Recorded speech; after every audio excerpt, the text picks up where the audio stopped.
چشتي رحمهم الله یو ډېر محدث او د حدیث استاد او دغه رنګې چې د نو پیر تیر شوی دی چې بلاو هندوانو او دغه رنګې د ده په لاس باندې بیعت کړی دی په لکونو هندوانو هغه اسلام کې داخل شوي دي خو د دې ټولو نه شاته د مور قربانی وي او چې کله دی ماشوم و یتیم د مو پلار نه پاتې شوی و ماشوم بچی دی نو مور یو څو ذمهدارۍ واغستې او هغه بیا مور ورته بیانوي دی یو موقع باندې هندوستان ته ته نو په سفر باندې لاړه او په هغې سفر کې بله هندوانو د ده په لاس باندې ایمان چې د نه راوړو بله خلکو د سر بیعت وکړو چې نن نه پس به موږ ګناه نه کوو موږ به په صحیحمانو کې اسلام باندې ژوند تیرو چې واپس راغې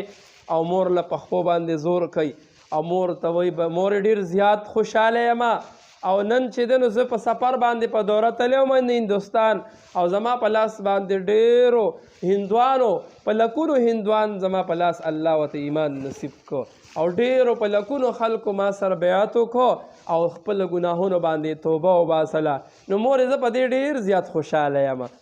مور ورته وایي بچې معین الدینه دا ستا کمال نه دی دا کمال خو زما دی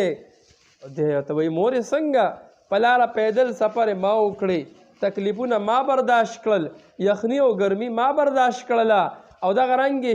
خوب او شپه او ورځ دا هر څه ما قربان کړل او مورې ته وایي دا ستا کمال نه دی او دا زما کمال دی نو مورې ستا څنګه کمال دی نو دا مور ورته فرمایي بچیه چې ته کله ماشوم وې او پوړوکی وې او تا پی څکل نو ما یوه ورځ او یو ټیم داسې نه دي تیر شوی چې ما تا له بې اودسه پای درکړي دي که تا به ژړل نو ما به هلته پای ته اچولې چې با به لومبی اودس وکړو نو ما به تا له پای درکړل او ما وی چې دا زما بچی دې نه به زه لوی عالم جوړوم ما دومره خیال ساتلی دی او تا له ما بې اودسه پای هم نه دي درکړی بیا چې ته کله ماشوم شوې دته مې کلمه خوله او دته به مې الله خو او چې کله لږ غونته کې لوی شي بهر وتې نو که چېرې ته به بهر ووتې دي نو زه به چې دی نو تا پسې به مې چیل اچولی او په کوڅو کې به ګرځېدمه چېرته زما معین الدین بچی چېرته لوپرانو سر کینیني او چېرته چرسیانو سر کینیني زما دا ماشوم چېرته د معاشرې ماشومان خراب نه کړي د هغوی نه غلط اثر وانخلي هر وخت هر ټیم او هر ساعت مې تا سره دا خبرې به مې کولې د الله بړۍ به مې درته بیانوله الله الله به مې درته وي الف با تاسا مې در سره یادول او چې کله لږ غونته کې ښه شوې نو بیا مې مسجد او جومات ته قاري صاحب له بوتللې او ورته مې کینولې او ورته مې ویې چې دا دته قرآن وښوه او دته حدیث وښوه او دومره چې دی نو بیا رو رو رو رو رو رو تا قرآن زده کړو تا حدیث د رسول الله زده کړلو او چې کله ته په سفر وځې نو زه په مصله کښېنم او په لپو لپو دعاګانې درپسې کوم چې زما بچی تلې بار تللی دی زما بچی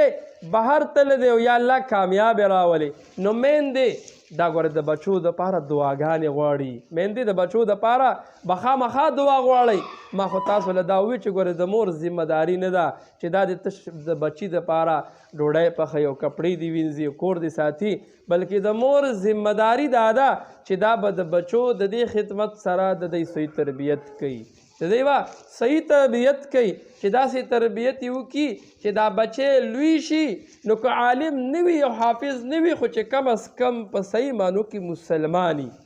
چې صحیح مسلماني دی مور هم پیژني دی پلار پیژني او دی بچي پیژني دی رور پیژني دی خور پیژني دی تره پیژني دی ماما او بابا پیژني د هغوی حقوق ادا کوي دی به نومې مسلمان پیژني چې دا مسلمان دی او د دې مسلمان په ما څه حق دی نو د دې ټولو قربانو نه مخکې به د مور یو خدمت وي چې مور به دا خدمت کوي او دا به د بچي صحیح تربیت کوي او د پلار ذمهداري ده چې دی غواړي ده چې زما دا بچی د نیک وي دی د دینداره وي دی د زما قدر وکړي دی د معاشرې دپاره یو عظیمه شخصیت جوړ شي نو بچي به پلار به څه کوي د خپلو بچو دپاره به حلال رزق راوړي حلال روزي به وله راوړي رزق به وله روټۍ او د دوی پیسې به حلالې وي نو د ده په بچو کې به د ده په کور کې به برکت وي او که چېرې بچو ته حرام رزق راوړي نو بیا حدیثو کې راځي د کم بدن پرورش او د کمې غوښې پرورش چې دا په حرامو پیسو باندې وشو د دغې دپاره د جهنم اور کافي دی. نو ذمهداري د مور هم جوړیږي، ذمهداري د پلار هم جوړیږي چې دی به څه کوي، دی به د ماشوم صحیح تربیت کوي. د ماشوم به صحیح تربیت